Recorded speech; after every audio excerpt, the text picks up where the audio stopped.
Hi, my name is Alex Carlucci. I'm here with Gustin Cho Associates with Gustin Cho himself and Dale Elenteni. Sorry about that, Dale. Ellen Tenney, learn how to spell.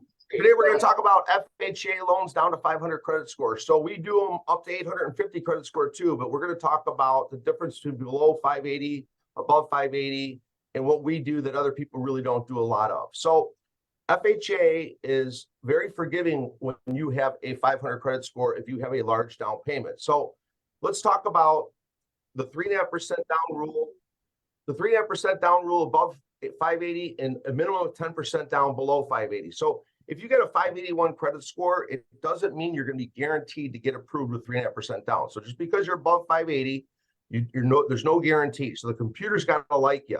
Now, if you pass what's called the FHA manual underwriting test, which is no lates on anything in the last 12 months and nothing worse than 2 times 30 on an installment, or no collections that open the last 12 months, not the last 12, but the prior 12 months in a 24-month window, and you pass the manual and you have a 581 credit score, we can do a 3.5% down.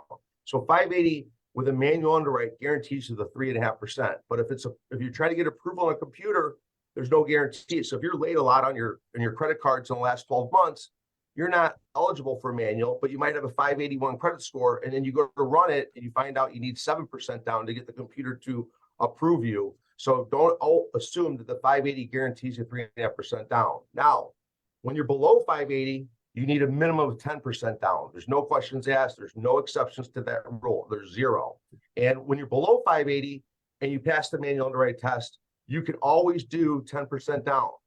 All right. So, but if you don't pass the manual underwrite test, it's not guaranteed that 10% down works. So if you get a 579 credit score and we're advertising that 10% down, we do that loan. Don't assume that you're going to get approved. You have to get an approval on a computer if it's not a manual underwrite. So when you get a 579, I run at 10% down and I find out that it doesn't approve you, I'll try 12% down. It doesn't approve you, I'll try 15% down. Bam, it approves you. And I'll come back to you and tell you that 15% down works. So that's how we do things. Alex. Yes. Yeah, I want to add to that. Dale, before you add to that, let's take a few steps back here a little bit. Okay, what is a low credit score? If you go to Chase Bank, all right, and you want to apply for an FHA loan, they're not going to take you on at a 640. All right, for us, a 640 might be a high credit score, but to other lenders is a low credit score. So let's kind of define what a low credit score is. And why is it that many people that are watching this video or that will watch, why is it that you go to one lender and they say your credit score is a 630? Our minimum credit score is a 640. Okay, well, you go a different lender, they'll do a 620. Okay, but another lender won't do a 620. You know what I mean? Some lenders, even though FHA guidelines say minimum credit score for 3.5% down payment per HUD guidelines, HUD is the parent. That's a federal agency that insures the government loan. It's a private loan that, but FHA, all it is a big, giant federal insurance company. Now, the thing is, even though it's a 580, you got a 580 score, and you have 3.5% down. You meet all the guidelines, but the lender's telling you go pound sand. We don't want you, okay? But they don't tell you that go somewhere else that somebody else can help you.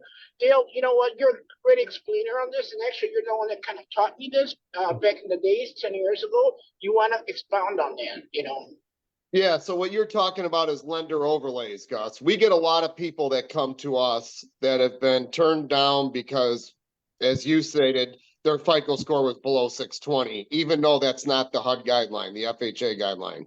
So we are a no overlay lender. We follow it by the book, as Alex said, 580, 3.5% down. But what I wanted to add to what Alex was saying is that, and I like to give examples. I had a borrower 3 years ago with a 508 FICO score. They had a lot of money in their 401k, and they had a good 12-month history, including rent. And we got an approval at 30% down. So, I mean, it's really, if you're one of those people that you've got money, but you got a low FICO score and your credit's good the last 12 months, or you got a really nice reserve of retirement funds, there's a chance you could get approved. No guarantee, but There's absolutely a chance. And if it is approved, we're going to be able to do that deal, and we're not going to come back at you and say you still got to have a 620. Yeah. Go ahead, Alex. Let me go on. with the What's a low credit score? What is a low credit score? You know what I mean? That's the thing. Below 550. Below 550, I would consider low for FHA, and we've gotten them done case by case. Yeah, so so when you're below 580 and you don't pass the manual underwrite, and we're trying to get you approved eligible on the computer, and let's say 15% down works, you have to be very careful, because that 15% down, the way you input it in the computer, you have to input it as your money or if it's gift funds, and that will change the thing. So if I put in the computer that it's your money, and it turns out when I write you the pre-approval and you don't save the money, and you get, maybe like 5% of a gift, the computer also could turn around and deny it while we're in the process. So knowing exactly where that money's coming from is very important for writing pre-approvals, because I might get you approved with 15% down, but that's all your money, like you sold your house. But let's say you can't come up with the 15% down, you get a gift for the balance. I forget about all this nonsense in the beginning. All of a sudden the underwriter says, I'm not getting approved eligible. It's because we're using gift funds. So your own funds are stronger than gift funds. So keep that in mind when you're doing below 580 and large down payments. Now, you can't have any mortgage rates in the last 12 months. You can't have like a brutal amount in the prior 12 months either of the 24-month window, even to get approved eligible. So be careful on mortgage rates. You're better off being late on credit cards and cars to get an approved eligible with a large down payment. So if you can control yourself, don't go late on your mortgage if you know you're going to be getting another mortgage in the future. So keep that in mind. Now, Alex, here's another thing I'd add to that too. I get people oftentimes ask me, well, I've got a 560 FICO score. If I have, like, my parent, for example, is a non-occupying co-borrower with a 680, does that change anything? As far as the qualifying FICO score, it doesn't change anything. So yeah, so when it comes to pricing the loan, let's say you get a 502 credit score and you're awful, and by yourself, the only way I get you approved is 30% down. And you add a 700 credit score co-borrower, I bet you get approved with the 10% down. That's what it can do for you. When you add a co-borrower, it can get you the 10% down below 580. How about discount points? Yeah, so below 580 right now, you're going to get charged 2.5 points for these rates. So you have to get those credited to you by the seller. That's another complicated thing. So you can't, if you get $1 billion in your bank and you're being charged 2.5% just for the rate, all these investors that do below 580 have a fee, and those fees can't be paid by you, even if you're a millionaire, because it's going to violate this really weird rule called high cost. And I'm pretty good at numbers, and I can't even explain high cost to you. And neither can the disclosure desk at these banks. They can't tell you the formula. They just have to push a button. It's pass or fail. And if we fail, the loan can't close unless, the title company drops their fees, all sorts of things. We get some, seller credits, but always remember, when you get a low credit score, you're going to have to ask the seller for seller credits. It's just one of those things you have to get paid, covered in your purchase contract. Now, when you're doing the approved eligible below 5 years, here's another mistake a lot of loan officers might do, is you can't have any disputes on there. You can for a manual underwrite, but the approved eligible, if I miss a dispute, like you're disputing a bad thing that happened in your credit, it covers it up from existing, and it gets an approval. I submit the loan to the underwriter. They'll suspend the file until that dispute's removed. And then I can remove the dispute, I rerun it, and now it doesn't get approved. So you got to really make sure you don't dispute things. So a lot of people dispute their credit report, and then they call me and say, hey, my credit score just went from 450 to 600. I'm ready to buy a house. And it's just nothing but disputes. So it tricks you into thinking that credit repair company fixed your credit when all they did. Well, hey, Alex, when you have disputes all over your credit, explain to everybody, is that essentially a valid credit report with all those open disputes? It's really not from the AUS perspective, right? Not from the automated underwriting system, but from the manual underwriting system, it is okay. Right. So VA and FHA allow you to dispute on a manual underwrite. But a 520 credit score FHA, very few of those pass the manual underwriting test. The manual underwriting for FHA is 0 lates in the last 12. You can have multiple credit cards in the prior 12 months. So they look at a 24-month window. And then you can't have no more than 2 times 30. So that's 2 30-day lates on installment. And that means a mortgage, a car, a personal loan, a student loan. So you can have 2 of those. And it could be a combination of 1 mortgage, 1 car late, or 2 30-day mortgage lates. If you have a 60 on any installment debt in a 2-year window, it doesn't pass the manual underwriting. Alex, can any of the installment debt, the 2 times 30 that you're mentioning, can any of it be in the last 12 months? None. It's got to be in months 13 through 24. Right. Right. Yeah, and if you have a collection that opened in the prior year, let's say it's a credit card, that's considered major derogatory, and that will stop you from getting manual underwrite because it's a major derogatory. No. Time out. I'm going to correct that. It is from the date of last activity because a collection that's 5 years old can pop up this month. Okay? Right. But let's say the collection was immediately filed by the debtor that you're late on, and it shows late underneath the collection, and it was last year, a year ago. Then that's considered a major derogatory event, and it disqualifies you from the manual underwrite. So if the date of last activity is within the prior 12-month window, that's a major derogatory event, and it will disqualify you. So when people have only just a collection, let's just say it's a $500 credit card collection. Differentiate between FHA. Let's just say it's a differentiate between FHA and VA manual underwrite. Let's just say it's a $500 collection that happened 20 months ago. I'll tell the borrower to pay that collection for deletion. If it gets deleted, it gets rid of it. And that's one way to get around that problem if it's the only problem you have. So there's options when there's collections. There's options.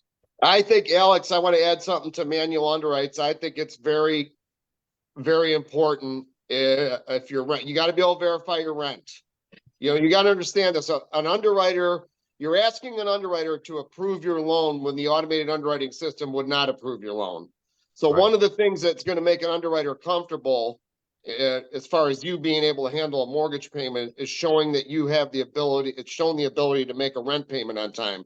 There's a thing called payment shock. If you're paying $1,000 a month for rent, you're going into a $2,000 mortgage payment. You got to have good debt ratios. You got to have some things in place that make the underwriter comfortable. Now, I'll tell you another thing. I've had people who are living rent free that needed to go a manual underwrite, and I encouraged them to save like $1,500 a month. And I explained to them why. I said, listen, the underwriter is going to look at you living rent free, and if you're not accumulating any savings in that kind of almost replicates a mortgage payment, your chances of getting approved decline, in my opinion. No, that's called payment shock. So the underwriter, it's a manual underwrite. If you go from $0 to $2,200 mortgage payment, zero savings, they consider that payment shock. Now, to override the payment shock rule that they have, they're going to try to deny the loan for. If you got 10 grand in the bank, they say, okay, this guy has the ability to save when he's not paying rent, so I can see him handling this payment. But if you have $0 in your bank account and you can't stay without a mortgage payment, how are you going to be able to handle a new payment like this? You're not ready to buy a house. You're really not. So one way that they'll override that, if you are going for payment shock, let's say you get a disability check, fixed income for the rest of your life, they'll override that even if you don't have the money in the bank, because they know that they're underwriting you based on that money that's guaranteed. Guaranteed, Guaranteed money can override a payment shock. Money in the bank can override payment shock. There's a couple other things, but those are the main ones. I want to go back. Go ahead. I was going to say, how about the debt ratios on a manual underwrite? Then the compensating factors. Let me say my first thing first, and I'll go into that. So when it comes to the prove eligible below 580 or even any FHA loan, there's a new button that they've added in the FHA underwriting systems that was designed to help people with lesser than good credit say, I can verify my rent, and it approves more loans now. But if you can't verify paying any rent, you have to check no. And if you get approve eligible, you're okay on the approve eligible part of it. On the manual, they want the rent history, pretty much. But you can actually say, I can't verify my rent and still remain approve eligible.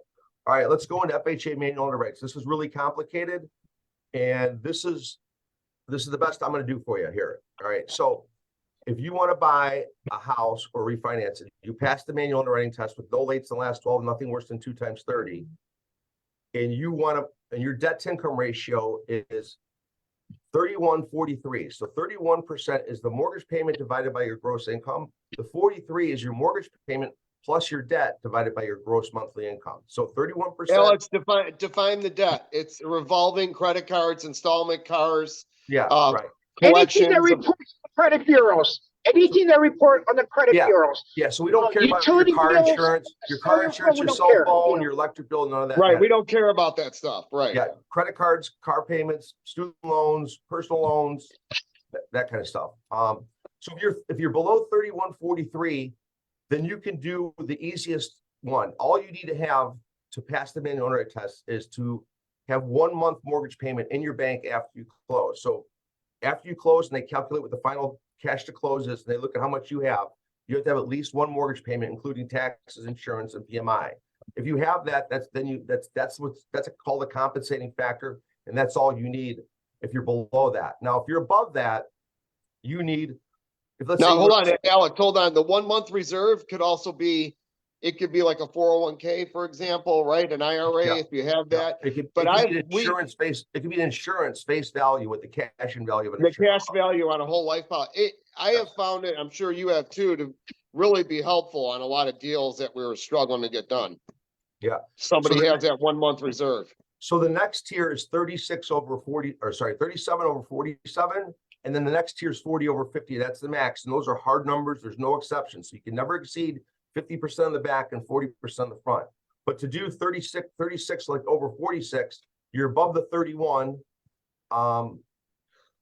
43 rule. So now you need one of these compensating. There's 4 compensating factors that they use on a regular basis. There's other things you can get away with, but these are the main 4 compensating factors. So if you go over the 43, you have to have one of these.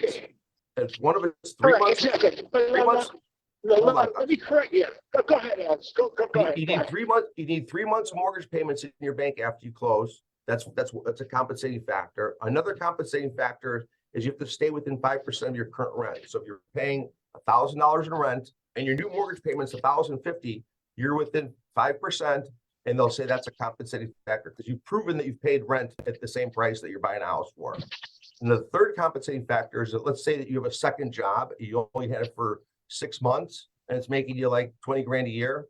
We're not using that to qualify because we can't, it doesn't fit the rules of qualifying income. That's considered a bonus that is a compensating factor to your file. And then the fourth compensating factor, which saves a lot of people, is the residual income. It's like the VA residual income, but what residual income is it's income, it's what you have left over after paying all your bills, and they come up with a formula and they say, okay, this guy passes residual income test. It's around 60 grand a year and above, you'll pass it, and 60 grand below you won't, but it depends on a lot of factors. So that's just a rough number. So the more money you make, the more likely to pass the residual income test. So that's, you have to have, those are the compensating factors that are required when you go above 3143. You only need one of those. So if you don't have one of those, they're not going to close the loan without You only need one to go to 47. You need one. Yeah. Now, if you want to go over 37 front, so the front end ratios and the back end ratios are important. So if you're 38 over 38, you're going to be considered in the 2 compensating factor rule because they look at the front end. You violate either one of those ratios, you're into that next tier. So 3143 is the first tier, 3747 is the next tier, and 40 over 50 is the next tier. So you can't exceed 40 at all in the front, can't exceed 50 on the back. So if you want to go over 37 front or over 47 in the back, you have to have 2 of those compensating factors that I just went over. If you don't have that, they won't close the manual underwrite. So I want to just summarize kind of what you're saying. This is put into place to really protect the buyer. It really is. So you're not overextending yourself and you're getting into something where you're not quote unquote house poor that you can afford. Right. If you've got compensating factors, they feel like they're overriding. Right. All right. Now remember, guys, this is a manual underwrite. On an automated underwriting system is pretty much, we got a lot of say-so if we follow the findings. On the manual underwrite, even though you meet these guidelines per se, underwriters have huge discretion, which is called underwriter discretion. Just because, we're telling you this stuff, this is just general, that, 40 under 50, if you have 2 compensating factors, or, 37 over 47, 2 compensating factors, that doesn't mean that you're guaranteed a loan. An underwriter, even though you fall within that wheelhouse, they can deny you, right off the bat if they see like examples: declining income, job instability. Remember that, and also on the flip side, it's very difficult to go above the recommended compensating factors versus that to income ratio on the main underwrite. But I've done deals that was over 50% DTI, like a 54. If you have real good, strong residual income compensating factor. For example, a nurse that had 2 full-time jobs, her second, one job she was in it for 7 years, the other job she was in it for a little bit over a year. That is a strong underwriter discretion that can go towards your favor above the recommended guideline. But don't count on that. And remember, would you lend money, several $100,000, to somebody that you don't think is going to pay their bills? Okay, one of the reasons they deny loans is declining income. Even though you can be in the same field, same job, it don't matter, okay? Or irregular income. So anyway. So they don't like people who job hop a lot. They think that you're not employable unless each job hop you got a raise. All right. So keep that in mind. You have 5 job changes in the last 24 months. That's their cap. They start really questioning it. They start analyzing, did you actually get promoted with this job change, or are you just getting fired all the time? So your stability of your work is no good. Another thing that they'll deny you for is bounce checks in your checking account. If you got, and the problem with a lot of these bank accounts, it shows year to date, if you've got 5 to 10 bounce checks in the last 12 months, they consider that disregard for paying debt, and they'll deny it for that. You better have a really good story and other compensating factors to override bounce checks when you're doing a manual underwriting. So if you got, let me add another thing before I forget. Literally 80% of our borrowers are people that couldn't handle housework. We're not getting cream on the crop, I'll be honest with you. Okay, any idiot can do a 800 credit score, perfect bank credit. You know what I mean? I mean, we are. So, but when we do, there's a reason why 80% of the borrowers they get qualified elsewhere. Just because we come to us and you need a pre-approval in 30 minutes, it ain't gonna happen, my friend. Okay, so I don't care what kind of threats it is. If I have to lose the deal somewhere else, then take it, because what we'll do. Sometimes a pre-approval can take over a week, and I'm going to tell you why. Not because we're lazy. Is Alex, Dale, Felix, my assistant, we'll take it to an underwriter, take a look at it. Before we issue, I will be literally livid and pissed. Okay, if I find out a deal got denied because of our loan officer's irresponsibility. This is people's lives we're dealing with. So when you get a pre-approval by any of us, you can rest assured that you are in great shape. I'm not saying it's 100% deal, but it's damn close. The only way I don't think it's going to turn out is if the borrower changes their job, buys furniture, goes gambling, bounces checks, is late on their payment. It's very rarely because of our fault. Okay, so what that said is, guys. Gus just gave me some good things to remind borrowers that I try to tell them when I forget to do this, but never buy a car a week or two before you're going to buy a house. Even though it's not on your credit report and I pre-approved you, you go buy a car that they're going to see that inquiry, and you're going to have to disclose you bought a car, and now you're not going to qualify. If you buy a house first and then a car, the car company doesn't care, because they can take your car in the middle of the night with some big guy.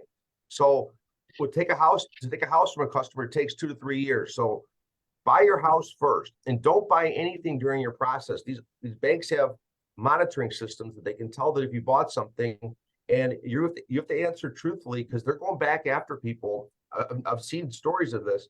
If they see that you got debt and you didn't disclose honestly that you had that debt, so you got to be honest on these things, and they do an investigation on you. You're going through a total investigation when you go through this process. They terrorize consumers, these underwriters, and we're on your side. So when we ask you for all this stuff and tell you this stuff, we're on your side. Don't think that we're being a jerk to you, asking you for your bank statements 10 different times. You get the URL address at the bottom. You don't even understand what the URL address is. My customers struggle with that, and they get really frustrated and mad. What a URL address is if you print your bank statement in the middle of the month, you're just showing the activity for the middle of the month because we need to show an updated balance. There's a way to print a code on the bottom of that statement where the bank will take that, because it's an actual official code that verifies you didn't make that bank statement in the basement. And the reason that sounds crazy is because back in the 2000s, people were making fake W-2s, fake bank statements. nowadays with technology, it's so easy to make this stuff. So they need that code on there. And that's why they're so specific. And a lot of customers struggle with it. And we're sorry, it's not us, it's the underwriter, it's the rules. Hey, Alex, You know, I'd like to it's throw. Yeah, go ahead, Bill. I just want to say that kind of touch on what both of you said. One, if you come to us, we're going to be very honest with you. Obviously, we want to help you right now, but in a lot of cases, people aren't ready right now. The question is, and we're going to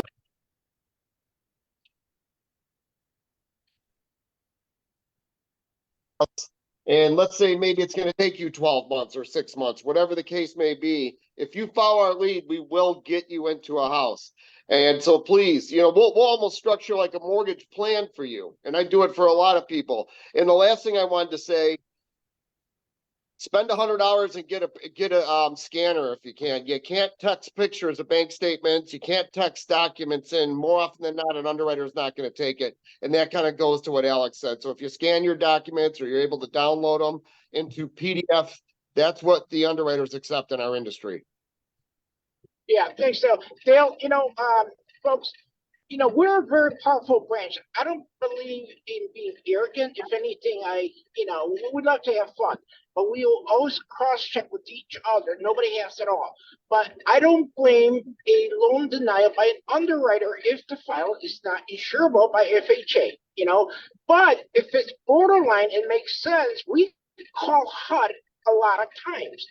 We're the largest branch in Nexa. We're licensed in 48 states, so it's the branch, okay, including Washington, D.C., Puerto Rico, and the Virgin Islands.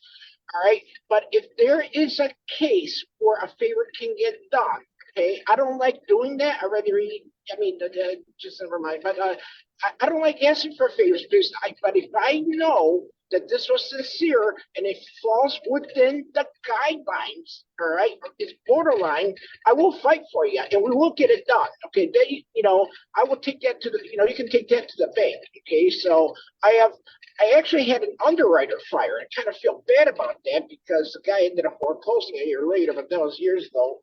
But I will fight. Every single one of us will fight. For you, okay, trust me. So and if we have to leave it, just be honest with us, because if you got a Chapter 13 removed or a Chapter 7 removed, foreclosure on your record, deleted by a savvy credit repair consultant, we will find out, okay, because everybody goes through a third-party national public record search. So instead of wasting everybody's time, okay, this is big money. It's government insurance. Let's not commit mortgage fraud. Let's just do it the right way, and it'll get done. Okay. I couldn't agree with you more. Just be transparent, and we will be able to help you. The timelines are different, but we will be able to help you. Dale, how many times have we walked away from a deal because we saw something funky? I had, on my previous employers, I had U.S. postal agents, the IRS special, the Division of Criminal Investigation, knocking on my freaking door because when the freaking loan officer, it wasn't his fault. All right, it was the client, making up freaking payroll checks or W-2s. You don't want to go there, trust me. So it's not if you're gonna get caught, it's when. So. I agree 100% with that. That's the wrong way to go. Yep. Yeah.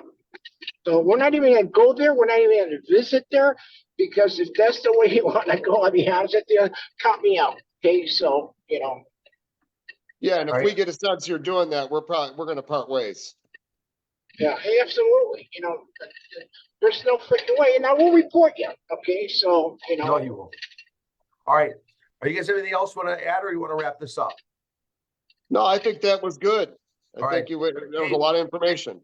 Facebook fans, please like, share, subscribe to our YouTube channel. It helps us help you guys. And thank you very much for watching us today. And we'll see you next Thursday. Oh, no, it's Thanksgiving. Happy Thanksgiving. Hey, We'll see Alex. Yes.